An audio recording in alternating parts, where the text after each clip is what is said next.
Hi, I'm Tanisha. And I'm Tina. And this is Side Eye Chronicles.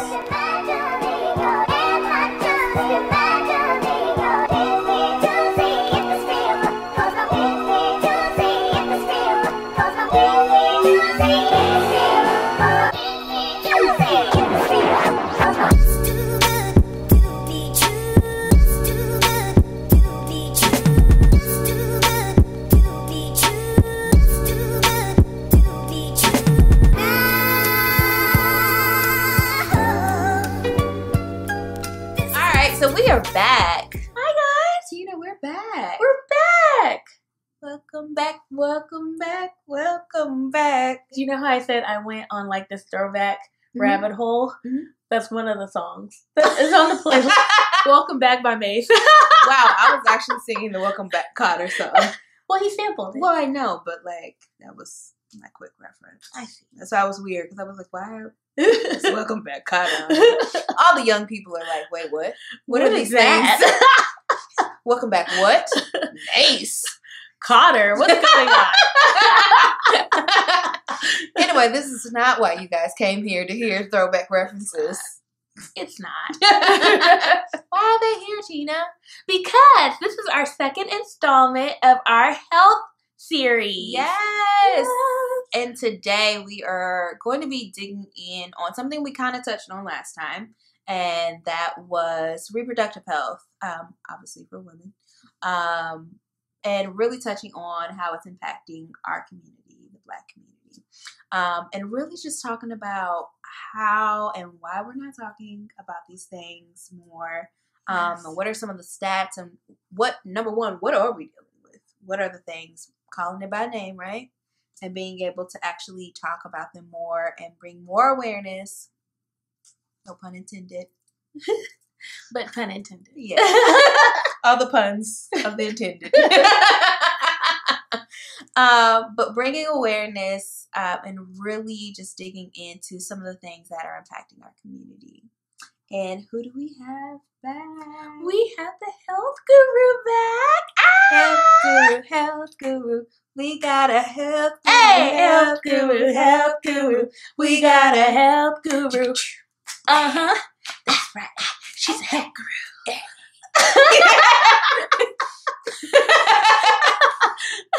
And you're welcome for the music break. Don't be like hiding, Lynnetta. Right. You like that. You know you like that. And honestly, with that, welcome to Without our episode. Welcome, guys. All right. So, the lady that now has an intro, we have a health guru, y'all. And her name is Lynnetta, and she's back. Yay! Hey, guys. We're so glad to have you back, Lynnetta. Oh, thank you for having me back. Of course. You know, I mean, the people loved your information because, again, they did not want to hear Tina and I talk about stats that we knew nothing about. And so that's why we brought you back. We want to obviously talk about some of the topics that we touched on last go round, and that was the mortality rate when it comes to Black women and specifically Black mothers. Yes. So let's just dig in. Let's talk about some, stats and some of the details and why it's happening to our community. Right. So recently, the CDC and the public health community in general has shed light on an epidemic that is occurring in America in regards to Black women. That epidemic is maternal mortality. And so what that means is that mothers, whether during the actual process of childbirth or after, or even before, so pre, postpartum, during childbirth, are dying at alarming rates. And the reason why it's impacting or why they are focusing on Black women is because Black women are dying at much more higher rates than white women. So whereas white women present 13 deaths per 100,000 live births in America, Black women are actually presenting rates of 44 deaths per 100,000 live births. That is 3 to crazy. 4 times more Yeah. than white women. So yeah, it's very disheartening. Why do you think that is? Like, why do you think we are seeing such that vast difference between those numbers? So there are several reasons. So one reason is that Black women are receiving a much lower quality care compared to white women, whether that's prenatal care, during the actual childbirth process, or postpartum care. And it's unfortunate that you know, racial bias affects it affects us in so many ways, but it presents itself really also in maternal care. What do you mean by that? So systematically there's discrimination as it pertains to Black women and men in general, but more specifically with Black women. Gotcha. Yeah. So and oftentimes these biases, they're not explicit, you know, it's just something that's ingrained in our society. And so so Black women sometimes are not, and I talk about this a lot, and you and Tina are aware. I do honestly feel that Black women are viewed as masculine. And the reason why I say that is because we're always thought to be strong, and you know, we're able to be, you know, take care of everything and independent, and you know, we feed into it. Yeah, just bear the brunt of you know, just everything, and whereas women of other colors and races, they're viewed as more feminine, and so whenever we do have complications, pain, and you know, we tend to internalize that pain, those issues, and also if we do bring up those issues to our healthcare providers, they're not really concerned with our complaints as they are with other groups of women, and this is something that's been studied. Gotcha. So, Wow. Yeah.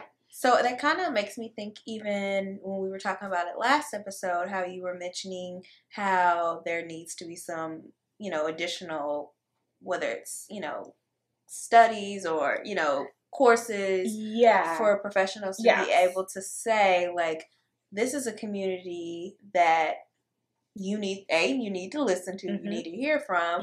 But that same understanding that you may have, you know, for anybody else, or that same concern needs to be paid attention to this group, if not more. Yes, exactly, right. And so cultural competency is very crucial. Very crucial, I believe, for all healthcare providers, no matter what role they play in a patient's care. It's vital, because we deal with different stressors compared to other groups of women. And so our care should be approached a little differently, and it should be targeted.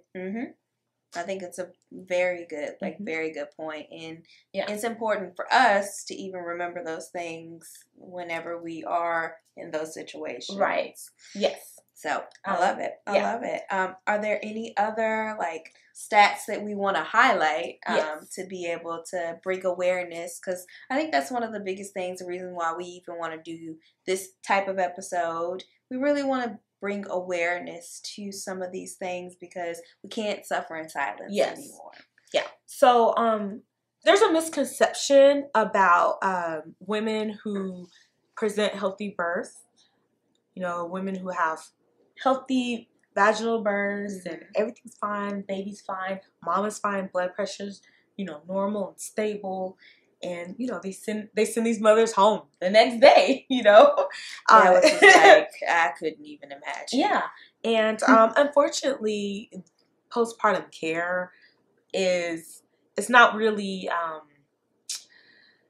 as consistent as prenatal care. And so oftentimes you'll find women who will visit their physician maybe once in a 4 to 6 week period after, you know, delivering their baby. And that's just, you know, sporadic care is not benefiting the mother, because a lot of these deaths, about half of them actually occur after childbirth. Really? So, yeah. Yes. And see, here I thought that the numbers were coming from women in the hospital that were being impacted by this.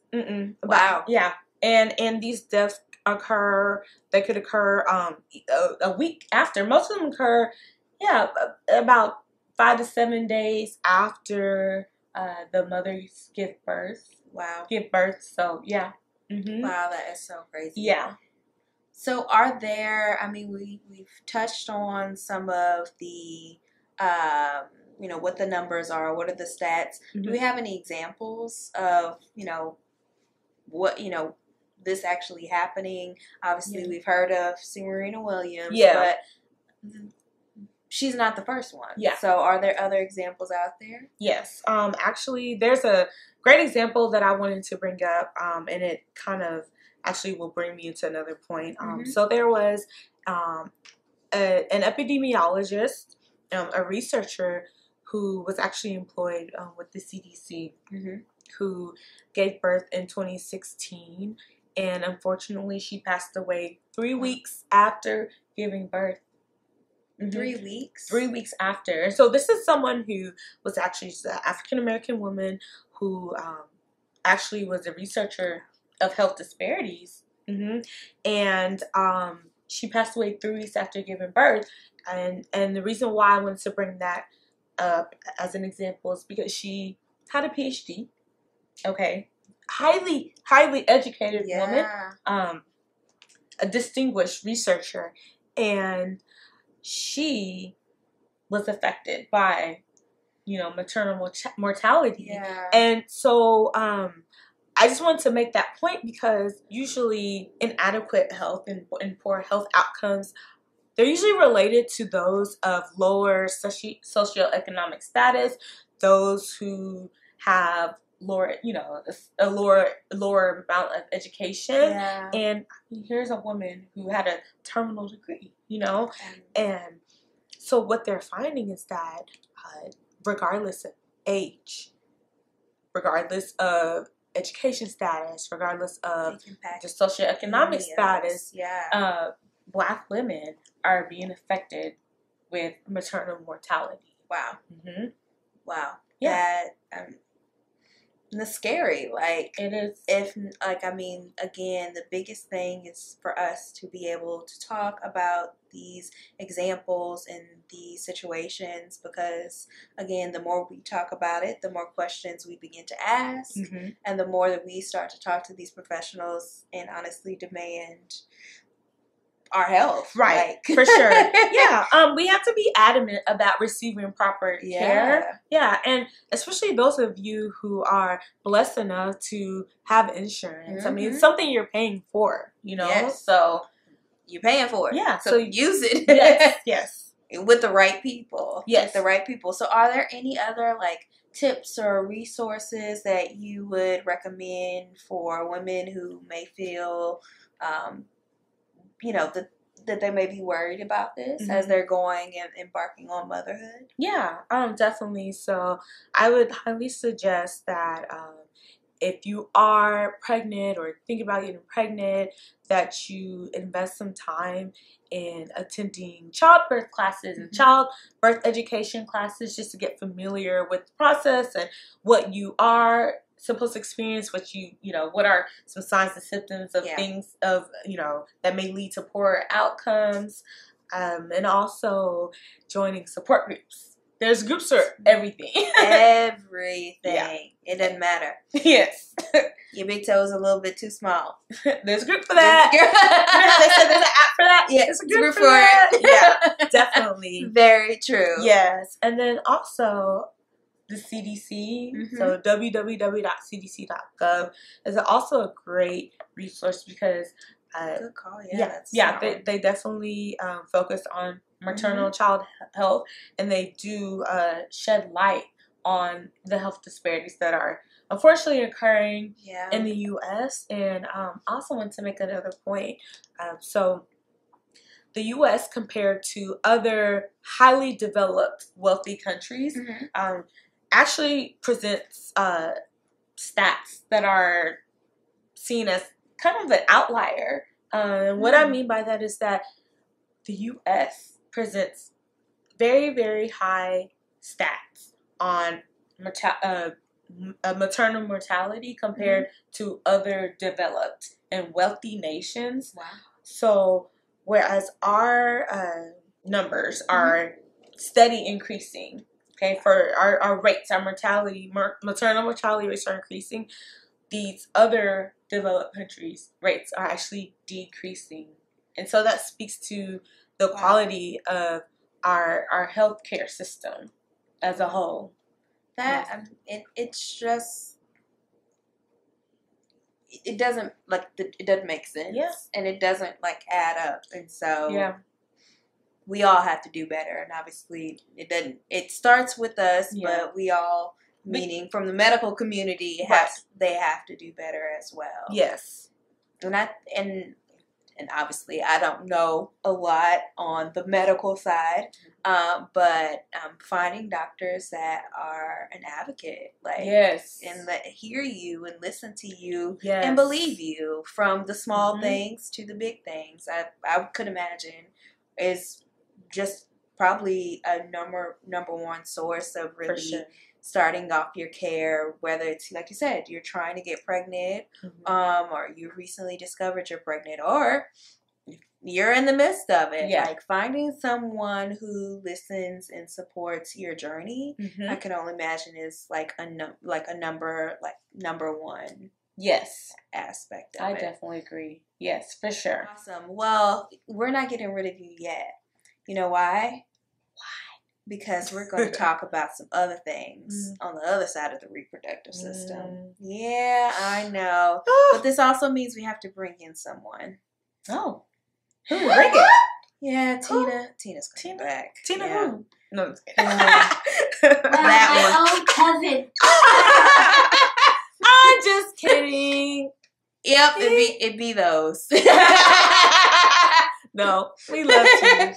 Yes, Tina Babina. So hold on for just a second as Tina joins us, because we are going to be talking about additional things that affect us when it comes to Black women and reproductive health, because the conversation does not just start when you get pregnant. It starts even before then. So hold on for just a second. She'll be here. Yay! Maybe. I mean, you probably aren't screaming because it's Tina. Yes, you are. No. It's Tina! So we're back, and Tina's back. Hi, y'all. Good You to see guys y'all missed again. her, right? Yeah. I did. Round of applause.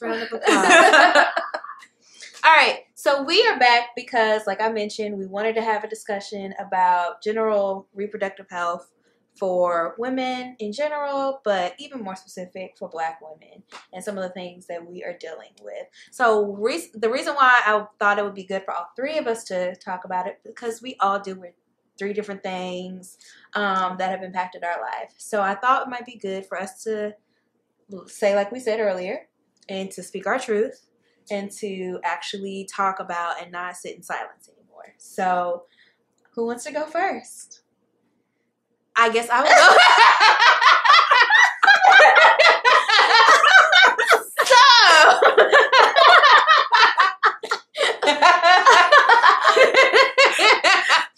Wow. I feel like I was like the kid. They're like, all right, sure, turn. Tag your Okay, so actually, it's kind of perfect that we are doing this recording and this will be released this month, because the disorder disease, whatever you want to call it, it is the thing. But endometriosis is what I was diagnosed with at 25. I have had 3 surgeries, and it is impacting my life in major ways. We could be here all night talking about all the ways, but the main thing that impacts in my life is, the biggest one is my just day-to-day pain. It's a disease that causes major pains. Your periods are all over the place. and your pain is not always measurable by your scar tissue. It's a disease that impacts everything. And so for you guys, I'm just talking about endo because that's the nickname. Gives you real 90s vibes, right? Like real 90s. So endometriosis is a disorder where your endometrial lining exists outside of your uterus. And basically when it's other places, it becomes scar tissue. So when I've had surgeries, they've gone in to remove the scar tissue from the locations. And most people think that it basically exists in your reproductive system, the scar tissue does, but it can actually go anywhere. There have been crazy cases where it's gone to people's lungs. It's crazy. Your bowels. So not only do you have pain during your periods or ovulation, you can also have like IBS symptoms. It's just, I mean, we out here. Endometriosis is a impactful thing. So not only do you have, that's just the pain and period side of it, but then it also affects fertility. So, but that's a whole other discussion, and I don't want the dreaded conversation to just be on endometriosis. And by the way, March is endometriosis month, so I am wearing my Aware necklace with supporting our yellow. And Lynnetta didn't even know, but she's also rocking the yellow. So thanks, girl, for the endometriosis month. So since I was the first one, I'm just gonna pick somebody else. So Lynnetta, since you're next in line, tell us what you dealt with in your lifetime. So I feel like mine is not as okay. Endometriosis is its own monster. Like, yeah. So I just have fibroids. See, that's what you mean for us being too strong. Oh, you know, it's just a little bitty fibroid. Right. No. Just convict me like that. Right. Wow. Okay, She's like the Holy Ghost. Oh, wow. I was about to say something. I know you were. I knew you were going to go there. And I'm not. We'll tell you afterwards, girl. Yeah. So I want to be in the know. But yeah, so I am suffering from fibroids. And fibroids are pretty much benign uterine tumors. Benign meaning they're non-cancerous tumors in my uterus. I have had only one surgery to remove them. This was back in, I think, 2013. I had 5 fibroids. Oh my God. Yeah, and it's funny. Well, not funny, but when I got my sonogram X-rays, they initially found 2. So they didn't know there were 5 until I actually had my surgery. Wow. And the largest one was baseball size. Yeah, and so the way I found out was that I've always had extremely painful menstrual cycles, and I honestly thought my whole life that was just the norm. Yeah, I thought that was the norm. And I would be in extreme pain, and I was just like, oh well, I mean, you know, that's part of being a woman. Yeah. But during that time, it got worse. Like the pain was just unbearable, and not only did I have pain during my cycles, but I had it while I wasn't on my cycles. Had extreme uterine pain, cramps, back pain. And then also, and this is embarrassing, but it's real. I also had issues with bladder control. It got really, really bad to the point where I stopped like drinking fluids because I was so embarrassed because I would have so many accidents at work. Wow. Yeah, it was really bad and annoyingly, you know, I had a fibroid that was pressing on my bladder. Yeah, and so I had surgery to remove them, and surgery went well, but they did find some other things, some issues that happened as a result of fibroids, which I don't want to like get into that right now because it's, you know, it's one of those things that I kind of like, you know, compartmentalize and haven't really processed as a whole. But yeah, so unfortunately, the fibroids have returned. Yeah, and they grew back at a faster rate. But right now they're good. They're okay. Yeah. So the thing about fibroids, I don't know if we're going into detail now about, but the thing about fibroids is that if you get them removed, they will return.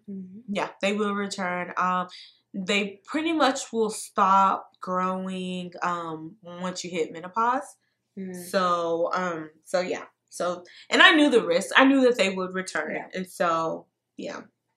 So.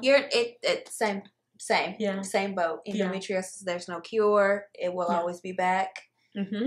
Surgery is the best option for treatment, but it's not a permanent treatment. Right. So, yeah. So, Tina? So, basically, I had a dermoid cyst. I believe it was in my left ovary. So, a typical cyst will be filled with liquid, and it'll either burst or they remove it or drain it or something like that. A dermoid cyst is actually hard. It's like a rock. It's made up of teeth and, I don't know, dead skin, crazy, weird things. And it happens during puberty as you're growing. So I also had painful periods and they would last a long time. So, but again, I just thought that was normal. That's what they tell us, you know, like it's the curse. It's not called a curse because it feels good. Right. So I was like, okay, suck it up, deal with it. But I'm grateful for my OBGYN because the first one I was going to just didn't really seem like she cared about really anything. She just didn't care. And then I found this one when I moved out to Richardson, and you know, she asked me a few questions, and those questions probed me, even though I was thinking, you know, it was normal, so I was kind of like downplaying stuff. She was like, no, let's just take a look. Let's just see, because it's lasting for days at a time and it hurts. Let's see if something's going on. And I was like, okay, I don't think that's necessary, but sure. And then, and then it was necessary, apparently, because I had a dermoid. So they removed it, but they weren't able to save my ovary. So they had to remove the whole thing. And I don't know if you guys watched Greenleaf, the series Greenleaf. But the little girl, I forget her name. Do you remember her name? I was about to say Savannah, but that's not. It's not Grace. No, we don't know her name. Grace's daughter. That one little girl. Naomi. No, I forget her name too. I don't know. Oh, wow. But anyway, they showed. It's not. It's not. But there was an episode where she had pain, and it turned out to be dermoid cyst in both of her ovaries, and they had to remove both ovaries. And I don't know, like, how invested y'all get in television series, but I get invested, and I'll go, like, look at the Instagram posts of the television show and see what people are saying, and a lot of people were just like, well, that doesn't really happen. A surgeon can't remove both ovaries without her permission, and da-da-da-da-da. And I'm sitting up reading all this, and I'm like, no, they can't. That's literally what they tell. I'm sorry, go. Yeah. They totally can do that. If they can't save it, they're going to remove the organ, you know? So there was someone who actually respectfully just kind of disagreed with the video clip. It was like a little clip of her mom telling her that she wasn't going to be able to have children because her ovaries were gone. And she just started crying. She should win like an Emmy for that. Yeah, that scene was intense. It was real. Yeah. And I was tearing up because that was kind of my experience. Like, the surgeon didn't tell me, my OBGYN didn't tell me, my mom did. My mom was like, they weren't able to save your ovary. They had to take it out. And I was like, can I still have kids? And she was like, yeah, you still have one ovary left. And I was like, okay. And then I fell back asleep. I was stressed. That surgery. Gosh. I told you, that surgery sleep is some of the best sleep. But yeah, people were literally saying like, no, that's not a thing. That can't happen. No. It totally can. Yes. And so someone was being respectful about it, and I just commented on their post, and I said, yeah, it actually can happen. That would happen to me, but praise God, it was only one ovary that was removed and not both. But it does happen. It happens every day more than you think. So. Did you guys know about your situation or knew anything about fibroids or dermoid cysts before you were diagnosed, even before they were like, oh, these may be these things that you're dealing with? Honestly, I've heard of fibroids, but no, I didn't know any details about them at all. Yeah, I just knew that it was. I knew it was a gynecological disorder, but I had no clue. Yeah. Details about it. Yeah. And you already said you. Yeah, I didn't. I knew about cysts. Yeah. But I didn't know about dermoid cysts. Yeah. So I was like, what are you even talking about? And what about you? And for me, I was like, what did you say? How do you even spell that? I was like, you know how many years it took me to have to spell endometriosis? And you know what's crazy? I knew about endometriosis, and I actually thought that that's what I had. Well, it's funny because when you were going through your symptoms, so when I was 25, when I was first diagnosed, and it's funny, we all have this commonality. We all just had really bad periods, and we thought that was the norm. Yeah. We're going to touch on that in just a moment. So we all thought it was the norm, right? And so I was also going to a gyno who was like, oh, let me prescribe you birth control. Let me prescribe you painkillers, because if you're having periods this bad, like that, the birth control is going to help your hormones. Yeah. Mm-hmm. The painkillers are going to help the pain. And it's like, well, can we figure out why this is happening? Yeah. Same. Mine is the painkillers, but I had a very I was on birth control for years because my doctor told me, and I remember at one point in college I got off of them. Yeah. And then I became extremely anemic. My my nails started turning dark brown. I didn't know what was going on, and I went to the health center on campus, and they ran all these tests on me, and they were very, very worried, scared me to death. But then they figured out my blood count was just extremely low, and I was anemic. And so when I, went back home for a break, I visited my physician, and my doctor pretty much was like, "You got to get back on birth control, or I'm gonna be giving you a blood transfusion." So yeah, so that you're right. That's what I was told, birth control will solve all your problems. Yep. And it didn't, obviously. Nope.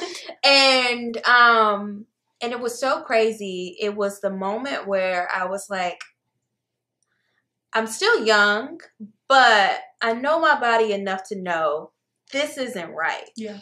And I was on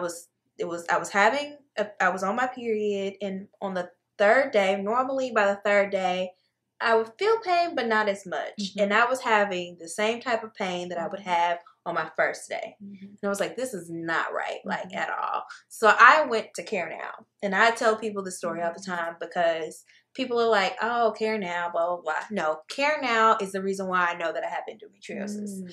Because that doctor, he actually made me go in to get images that day. I mean, he was better than because I actually made an appointment for the following week with another gyno that I found out about. And so I was like, okay, even though I'm having pains, I'll wait to this appointment. Right. And I was like, okay, I can't deal with this pain anymore. Go to Care Now. They get me in for imaging, and they found hemorrhagic cysts. Now, here's the thing that's so crazy, right? I went to Care Now maybe at noon or 1, and the doctor got me, he scheduled me, basically fit me in for the imaging. And the lady was talking to me, and she was like, huh. She like, you hearing this? Okay. What size did you say you heard having pain? Wow. Yeah. And so she was like, okay, are you sure? I'm like, yeah. That was set up having pain. And the doctor told me, he was like, I'm gonna have them to rush the images over to me. So at this point, I'm freaking out. He's like, okay, we're gonna, because I told him, I was like, you can run any test you want to run on me. I don't care what it is. I just don't want to feel like this anymore. So he was like, they're gonna rush the images to me, and by the time we close tonight, or he was like, I'll give you a call this evening, or by the end of the day, to let you know what I see. And I think they closed at 10 or something, and I didn't get a call, so I go to bed. I'm like, you know what? Okay, it's Care Now. Right. They'll call me tomorrow. He calls me at 11 o'clock at night, y'all. Wow. And he's like, I see that it's hemorrhagic cyst. And I'm like, I went to business school. So I'm like, I don't know what that means. Right. Like hemorrhagic, like I'm thinking hemorrhaging. Yeah. So I'm thinking something's about to burst. Yeah. I asked him, I was like, do I need to go to the hospital? And he was like, no, you don't have to go to the hospital. You already have your appointment with your new gyno.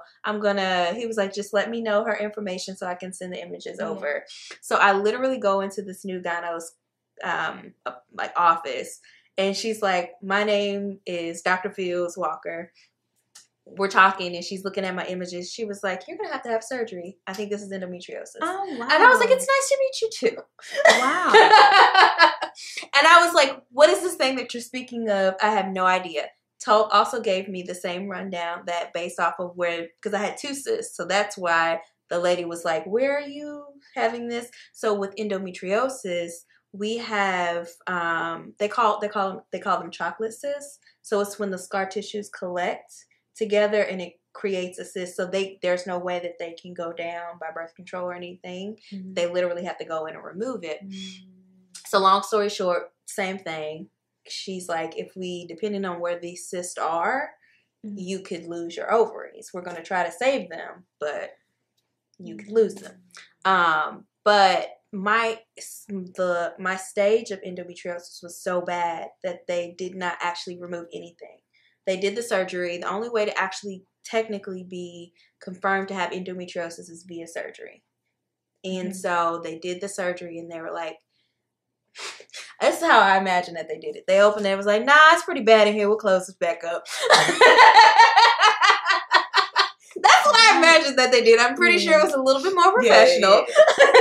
Well, you'll be surprised these days. But basically, my first surgery was them confirming that it was endometriosis, but they didn't remove anything. So, but I had no idea what it was. Mm-hmm. But finding our voice and actually talking about these things, come to find out, I had a distant cousin who had been dealing with it.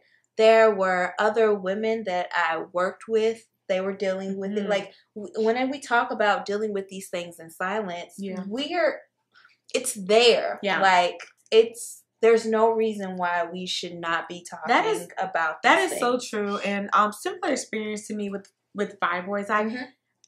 I didn't know anyone. Well, I thought I didn't know anyone who suffered from fibroids. But then when I became more vocal about it and was more open to sharing my testimony about what I experienced, I had other friends who were like, I'm actually experiencing similar symptoms. Maybe I should speak up and ask my gynecologist if they could run some tests on me. And I've had several friends and coworkers find out that they indeed did have fibroids. And the thing about fibroids is that it's not necessary for you to get them surgically removed unless they're causing a lot of hemorrhaging. Mm-hmm. So you have a lot of blood loss, or it's causing an excruciating amount of pain. Mm-hmm. So those are the 2 main reasons why they do remove them. Other than that, they're fine. Just leave them where they're at. Mm-hmm. And so most people I do know who have fibroids, they didn't have to have surgery, but unfortunately some have to go. And then of course they did return. But as Tanisha stated, sharing your voice. That's just paramount, because you just never know who you could be helping out. And, and a lot of these gynecological issues like that, that's something that a lot of women of color, period, not just Black women, but Hispanic women, a lot of us suffer from these at higher rates than white women. Yeah, and they're genetic as well. I know for fibroids, there's not a known cause. Mm-hmm. There's not a known cause. So, fortunately, it's kind of hard to prevent it, but there are some things that you can do to help lower your risk. So, perfect segue. So, let's talk about some tips or things that you've learned since being treated or being diagnosed. So for me, the biggest thing that helped out, or that is helping out, is eating a well-balanced and healthy diet. Mm-hmm. So of course, making sure that my vegetable and fruit intake is high. One thing that did help out, I noticed that anytime I limited my alcohol intake or cut alcohol out of my diet as a whole, my pain subsided. Yeah, so that's a big thing with me. And then also keeping an active lifestyle, so engaging in physical activity regularly. I know you hear it all the time for everything, but y'all, like, it's a big it's a big factor that can help you know, just diminish some of the symptoms that you're having with gynecological issues. And then a big one for me as well that I really identify with is managing stress. Not just you, girl. And then also, as I mentioned before, connecting with other women who are suffering from the same ailments as you. Because you can learn a lot from, you know, like what works with them. Even though, you know, everyone, like I said, is unique. And, you just never know. You just never know what could help. So yeah, that's a big thing. Oh, and also as far as supplements, so I do try to I do try to adopt like a supplement regimen, and that really helps. And I'm not saying that because I work for a supplement company, but I'm like dead serious. Like even before, like whenever when I had right before I had my surgery, I, you know, did a little bit of research and I started taking all these multivitamins and supplements. And I did notice that it did, even though I still had extreme pain, it really like diminished a lot of that pain. Good. Yeah, it really, really helped. That's really good. But then back then also I was eating super healthy as well, you know, but I just used those supplements to kind of like fill in those gaps. And y'all, I'm so serious. It really did help. That's good. It really did help. Something that I have been using more recently is maca root. And that's I've heard a lot about that. Yeah. That's definitely helped out. We'll have a conversation afterwards about that. And yeah. So that's awesome. It's been working for me. Okay, so what about you, Tina? What are some of the things that you've learned since your treatment, or even just learned in general since since they told you what was going on? I think I learned a couple of things. One, I agree with you. Like just talking to other women, it helps. I don't know anybody who's had dermoid cysts, so I'm kind of the only one as far as that's concerned. But just talking you should Google or just go on Instagram and just type in dermoid cysts into the tag. Yeah. And you would probably find a group. For sure. Sorry. Yeah. I didn't mean to y'all probably have a color. Yeah. I know I don't. Well, I don't know. You might. I may. Maybe you should create a day or a month for dermoid cysts. Bring awareness. Be a pretty lavender. Yeah, you should. No, seriously. You should. No, do it. She's like, really? The world is counting on you. Okay.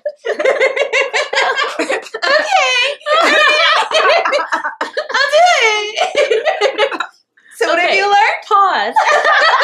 Let's go back. Okay, so but it's nice speaking with other women who just gone through any kind of gynecological issue because you don't feel so alone.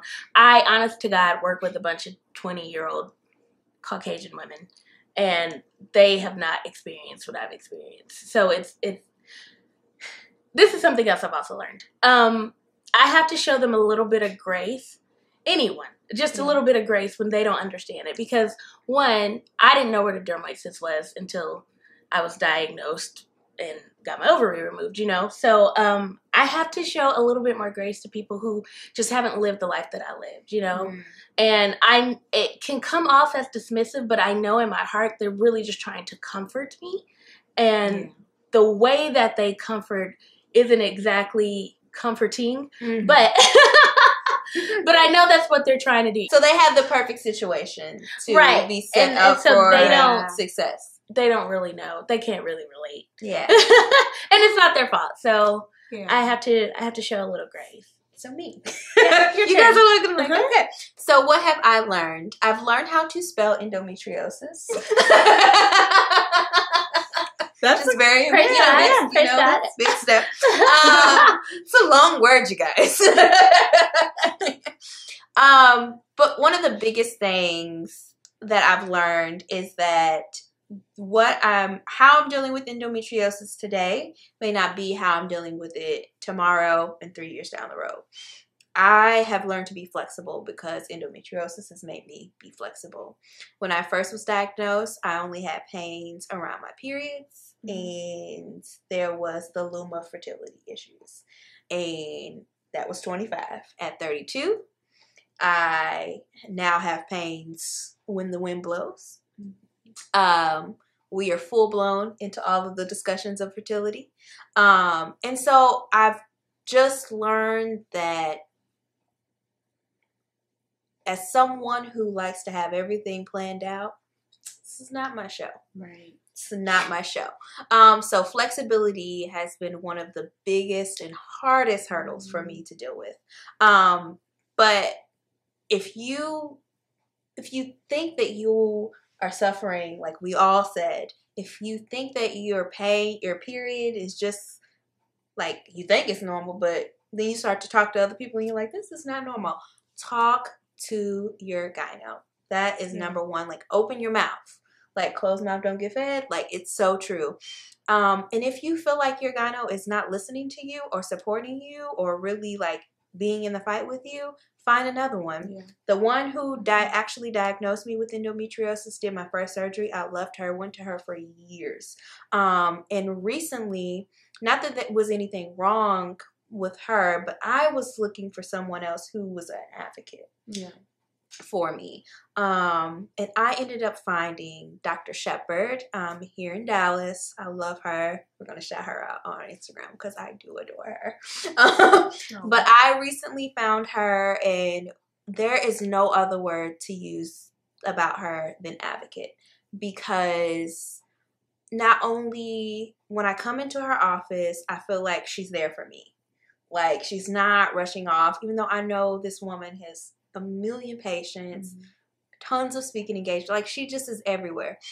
But when I'm in that room, it's about what my situation is and how we can figure out a better way. And I, too, am back at the point to where another surgery is down the road. But she's like, before we go down this road, we want to make sure that we have a plan for when it comes to the fertility side of everything, so that we are making wise decisions. And she's not just like, let's just cut you open and get the money for all the things. Right. Like, let's actually find a plan. And so she's actually put me on new medication that recently has come out for endometriosis. And so it's just like, and even the medication wasn't covered by my insurance. And she went a step further and was an advocate for me to even get the prescription. Like, I mean, she's an advocate. Like, there's no other word to say than advocate. And some other things, even beyond finding a resource through your healthcare provider, be your own advocate. Like, Amazon, Google, those are your friends. So I'm going to, like, go out of the shop for 2 seconds. And I'm going to show you guys a few books. So this one, both of these I just recently got, but I've been digging into this one. You talked about health and diet. Yeah. Health and diet is a huge thing for any of our situations. Yes. Because, again, our issues are hormonal based. Our hormones are impacted by our diet and our activeness. So being able to, like it says, get your life back. So endometriosis, it is impacted by, some people have flare-ups because of gluten. Some have flare-ups because of red meat.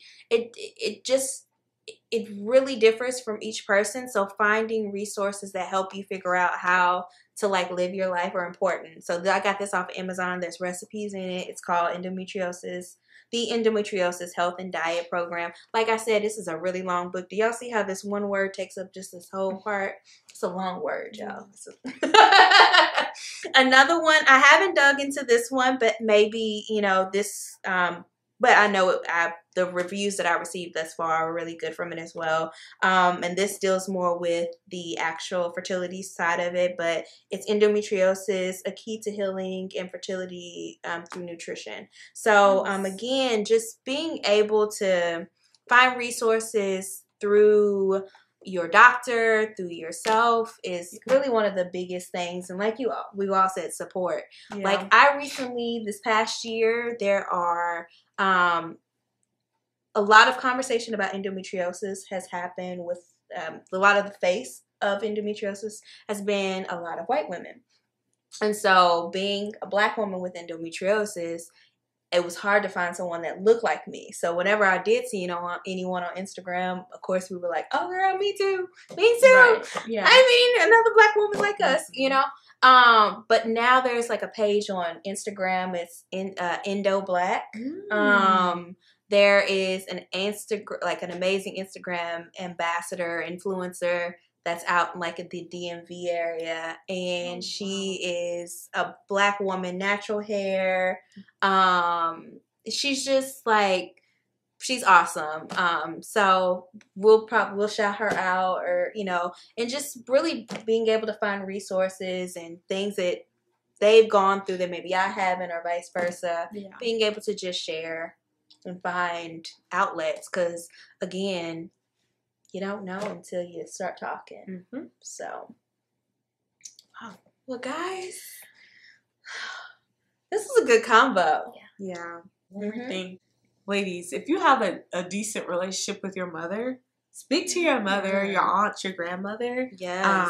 Because a lot of these issues, as I mentioned before, are genetic. And when I was diagnosed with fibroids, my mom, she mentioned that none of the women in our family suffer from fibroids, so she didn't understand why I was diagnosed with them. And no lie, a few months after I had my surgery, my mom ended up having a full hysterectomy because she ended up finding out. She started having pains. Yes, it was like literally. I stayed home for 2 weeks as I recovered from my myomectomy. And literally, like the next week, my mom started having issues. Wow. And she had over 20, I think maybe 25 fibroids. Yeah. Wow. And so we gotta talk. Yeah. And then I found out, after her surgery, she said, well, when I was pregnant with you, I actually didn't know that I had fibroids. Yeah. But she just, she didn't want to deal with that. Yeah. So it's, Speak to your mothers and the women in your family. Yeah. Yeah.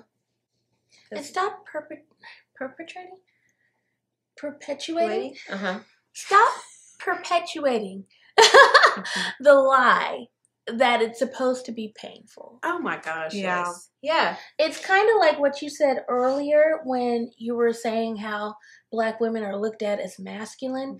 I would say strong. We're told to just be strong and handle things because that's the life we've had to lead since slavery. Mm-hmm. But I think the word slavery sounded like it was in the field. Slavery. Wade in the water. I'm sorry. Go ahead. We've had to take on so much that it's kind of become a part of our DNA. Yeah. It's kind of become a part of who we are. It's just inevitable. Yeah. Let's just stop that. Let's just start talking and start healing. Yes. Yeah. And with that being said, I think that's how we end. Yeah. Thank y'all.